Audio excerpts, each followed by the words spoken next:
vamos falar, após termos falado sobre a Revolução Francesa, que durou 10 anos, esse período revolucionário, né, desde a queda da Bastilha até o golpe do 18 de Brumário, nós vamos falar agora um pouquinho, especificamente, sobre Napoleão Bonaparte.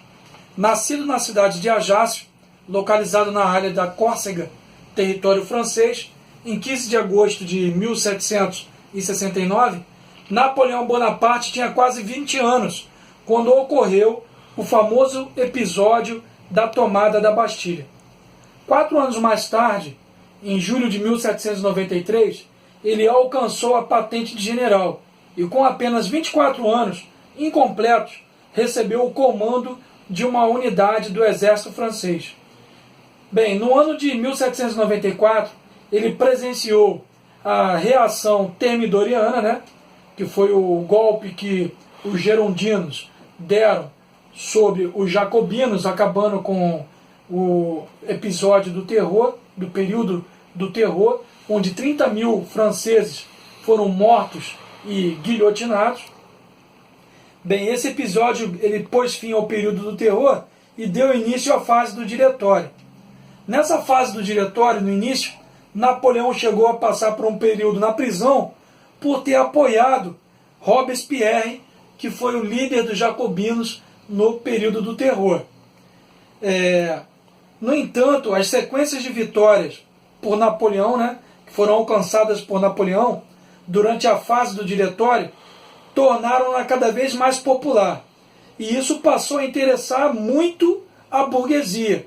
Ele foi reconhecido por sua capacidade de liderança, né, organização e também administração, tornou-se rapidamente o ícone popular que a classe burguesa procurava.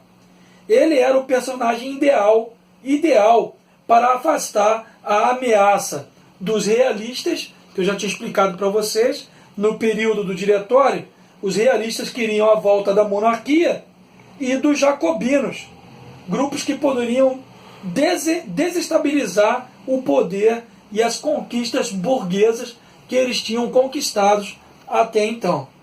Bem, alçado ao poder por meio do golpe do 18 de Brumário, em 15 anos Napoleão realizou mais do que qualquer outro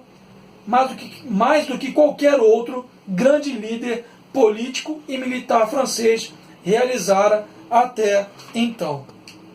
Bem, nós vemos aqui, Napoleão chega ao poder representando a burguesia para manter as conquistas dessa classe burguesa.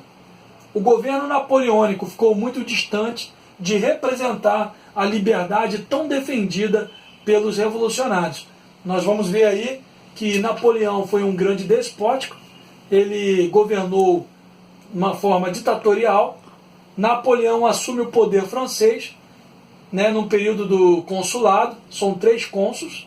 Napoleão assume o poder francês organizado de uma forma republicana, bem peculiar, porque somente na França é que nós vimos esse tipo de governo republicano, né, com 3 cônsules. O governo passou a ser exercido por Napoleão, que foi o primeiro dos 3 cônsules. Logo após esse tipo de governo, todos começaram a observar que Napoleão se destacava entre os outros 2 e ele teve mais poder e prestígio do que os outros 2 cônsules. Bem, fazendo uma retrospectiva aqui da Revolução Francesa, nós vemos aqui o aumento do custo de vida, a desorganização, né, no período da economia, no período antes da Revolução, né, antes de Luís XVI ser decapitado e preso. Vemos aqui que 10 anos de revoltas sucessivas e trocas políticas, desde da Revolução, da queda da Bastilha, até o golpe do 18 de Brumário.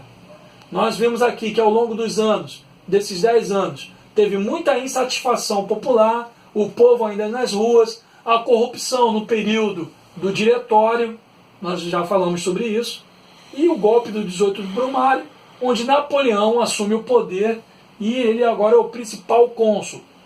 Nós vemos o controle de monarquistas e radicais jacobinos, lutavam por igualdade social, maior participação na política, tendo em vista aí que os interesses da alta burguesia eram totalmente diferentes, né, dos interesses dos jacobinos.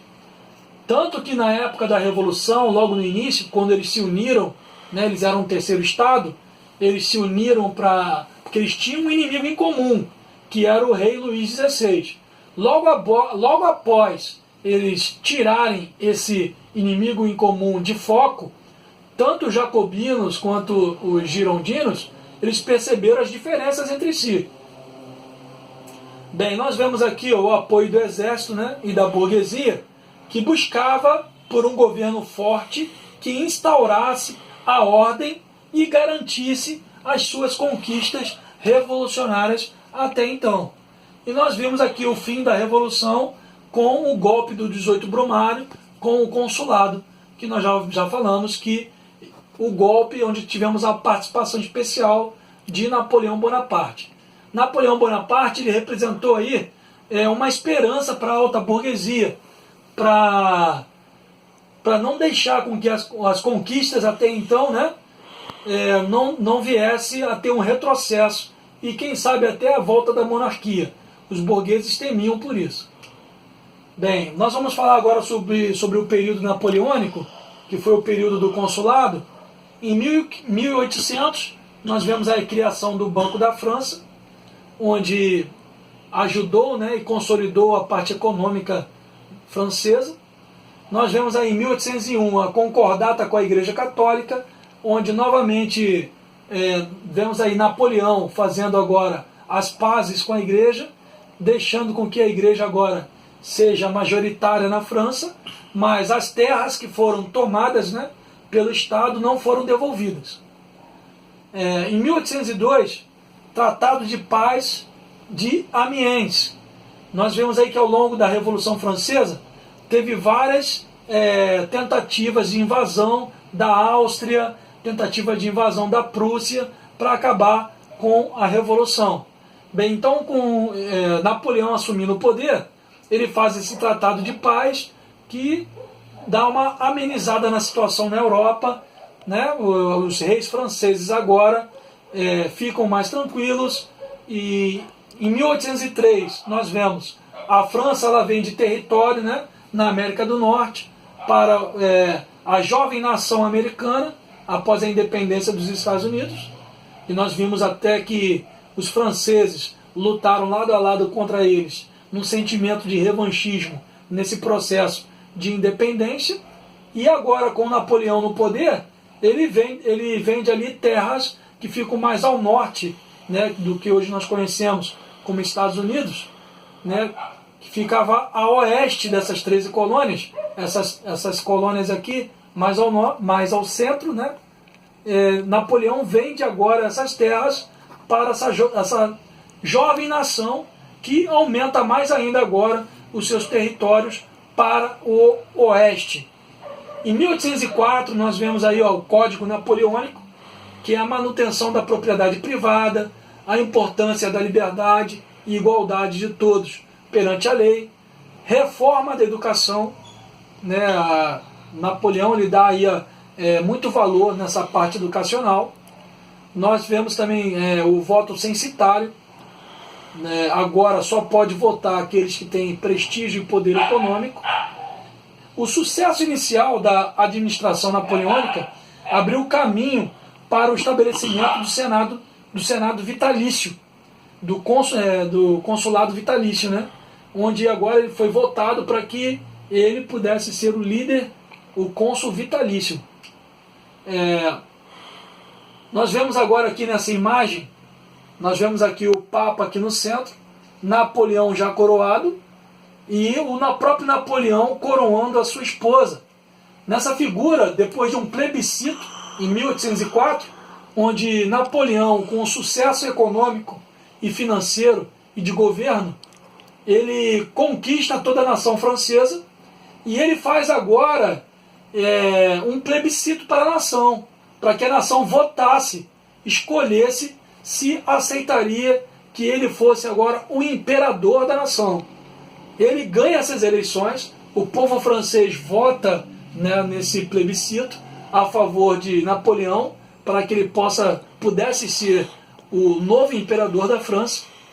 Napoleão convida o Papa para essa cerimônia de coroação, só que no momento que todos esperavam que o Papa viesse a coroá-lo, ele mesmo vem, coloca a coroa em sua cabeça e depois vem a coroar a sua esposa, né, diante do Papa, e foi assim uma situação meio que vergonhosa para o Papa, esse vexame aí de ser humilhado perante todos. Se ele foi convidado para isso, só que quando chega o momento, o próprio Napoleão, ele vem e se coroa e depois coroa a sua esposa. Bem, nós vamos entrar agora no período do Império Napoleônico, onde novo governo, nova Constituição, ele faz uma nova Constituição. Nessa nova Constituição, ele tem um governo despótico, ditatorial, ele censura a imprensa, todos os jornais que iam contra ele, contra o seu regime de governo, ele manda censurar e não dá direitos, né, de liberdade de expressão. Bem, no serviço militar, ele cria agora um serviço militar obrigatório, ele põe fim das liberdades políticas e individuais, as pessoas agora não têm mais também, as pessoas como indivíduos não têm mais liberdade de expressão. Ele agora incrementa aí o processo de expansão. Nesse período do Império Napoleônico, ele agora tem um vislumbre, né, para o exterior da França, de conquistar novas colônias, novas terras e de lutar contra a Inglaterra. Nós vamos falar sobre isso. A Inglaterra aqui está vivendo o período aí da Revolução Industrial, né, seus produtos manufaturados, e a Inglaterra ela tem uma presença muito forte na Europa e nas colônias, nas colônias americanas, com seus produtos manufaturados, com as suas empresas, fazendo frente numa concorrência desleal às empresas francesas. O que Napoleão faz? Ele agora declara guerra contra a Inglaterra. Nós vemos aqui, com seus navios franceses, ele tenta declarar guerra contra a Inglaterra, uma guerra naval, uma batalha naval, chamada de Batalha de Trafalgar, em 1805, contra a marinha inglesa. Bem, ele percebe que pelo mar ele não vai conseguir vencer a Inglaterra, porque a Inglaterra era uma potência marítima, naval. Napoleão tinha o maior exército do mundo. Quais são os seus objetivos? Ele faz um bloqueio continental, proibindo qualquer nação europeia de vender ou comprar produtos manufaturados dos ingleses. Ele fez isso de maneira proposital, porque agora os produtos ingleses não conseguem chegar até a Europa. Napoleão, com as suas empresas francesas, tenta agora vender produtos para o mercado europeu. A Rússia, num primeiro momento, ela aceita esse bloqueio continental, ela vem a adquirir os produtos franceses, né, os produtos manufaturados franceses. Portugal, nesse momento, que era aliado da Grã-Bretanha, não aceita esse bloqueio continental.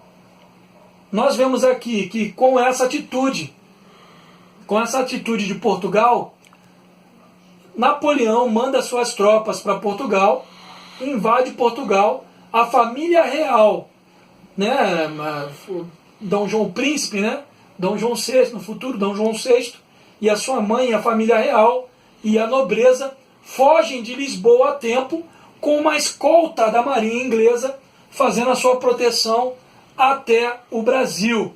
Nós vemos aí que um rei, ele abandona aí o seu país, isso nunca tinha acontecido antes, atravessa todo o Oceano Atlântico para ir para a sua colônia. Nunca antes um rei tinha abandonado a metrópole e ido visitar pessoalmente uma colônia. Nós vemos aí que no futuro, bem próximo, essa situação vai causar desdobramentos que vai até chegar essa onda de acontecimentos, né, vai chegar à independência do Brasil. Tudo porque culminou aqui, ó, nas invasões napoleônicas sobre Portugal, porque Portugal não aceitou esse bloqueio continental, porque Portugal era aliado da Grã-Bretanha. Nós vemos aqui no mapa que toda essa região da Europa foi dominada militarmente pela França. A França tentando, com suas empresas, suprir as necessidades desses países. A Rússia, nesse momento, não se agradando porque a França não consegue suprir as necessidades dos russos. A França, ela fura esse bloqueio continental e agora Napoleão declara guerra contra a Rússia também. Nós vemos aí, ó, no fim do século XIX, o auge e derrota das forças napoleônicas. O Império Napoleônico atingia sua máxima extensão. Forças monarquistas iniciaram um processo de reorganização visando o retorno ao poder. Ideias nacionalistas começam a questionar a hegemonia francesa. Ó, nesse momento aqui, de grande tensão, né, nós vemos que Napoleão ele atingiu a sua máxima extensão, dominando quase toda a Europa. Só que forças monarquistas desses países dominados iniciaram um processo de reorganização, visando o retorno do poder desses reis que foram destronados. Agora tem as ideias nacionalistas dentro dessas nações que começam a questionar essa hegemonia francesa sobre os seus países. Nós vemos aí que a Rússia desobedece ao bloqueio continental. Napoleão decide então invadir a Rússia e no dia 29 de janeiro de 1814 é feita uma aliança entre a Inglaterra, a Áustria, a Prússia e a Rússia. Eles iniciam uma campanha militar que veio a derrotar Napoleão. Napoleão é derrotado, capturado, levado para a ilha de Elba. E nesse momento eles fazem um tratado, o Tratado de Paris, em 30 de maio de 1814. Bem, nós vemos aqui, ó, as tentativas de restauração. Congresso de Viena, 1º de novembro de 1814, cujo objetivo foi restaurar a Europa pós-napoleônica. Como assim restaurar? Vários reis foram destronados, fronteiras foram modificadas, e agora com o Congresso de Viena, nesse primeiro momento, onde o rei austríaco, o rei da Prússia, o rei da Inglaterra, eles aqui tentam agora reestabelecer a ordem na Europa. Nós vemos que, enquanto estão aqui, nesse primeiro momento no Congresso de Viena, Napoleão consegue fugir. Ele, com o apoio dos militares, do povo e de alguns da alta burguesia, ele entra na França. Nesse momento, quem está governando na França é o rei Luís XVIII. Luís XVIII, parente aí do rei Luís XVI, sobrinho do rei Luís XVI, ele assume o governo. Só que quando Napoleão entra na França, o rei Luís XVIII, ele não tem poder, ele não tem assim o apoio das Forças Armadas para lhe ajudar contra Napoleão Bonaparte. Até porque essas mesmas Forças Armadas, agora comandadas pelo rei Luís XVIII, foram as Forças Armadas que eram comandadas por Napoleão. E só lembrando que Napoleão ele era idolatrado por esses militares, por esses generais. Nós vemos aqui que o governo durou apenas 100 dias, né? Novamente a Áustria, a Prússia e a Inglaterra reúnem forças, e essas batalhas se concentram em Waterloo, na Bélgica, e foi nessa batalha de Waterloo, no dia 18 de junho de 1815, que Napoleão é preso. Ele é submetido, né? As suas forças são dominadas, soldados perdem a batalha. Napoleão agora é preso e novamente levado, preso para uma ilha bem distante do continente. Então começa agora a era das restaurações. de 1815 a 1830, onde esses líderes, né, esses reis que têm o poder absoluto nas mãos, eles agora desejam um equilíbrio europeu, eles lutam pelo equilíbrio europeu. O que é o equilíbrio europeu? Onde nenhuma nação agora pode ser tão poderosa ou tão fraca. Tem que ter um equilíbrio militar, político entre as nações. O que essas nações fazem? Eles montam a Santa Aliança. Essa Santa Aliança agora seria responsável, né?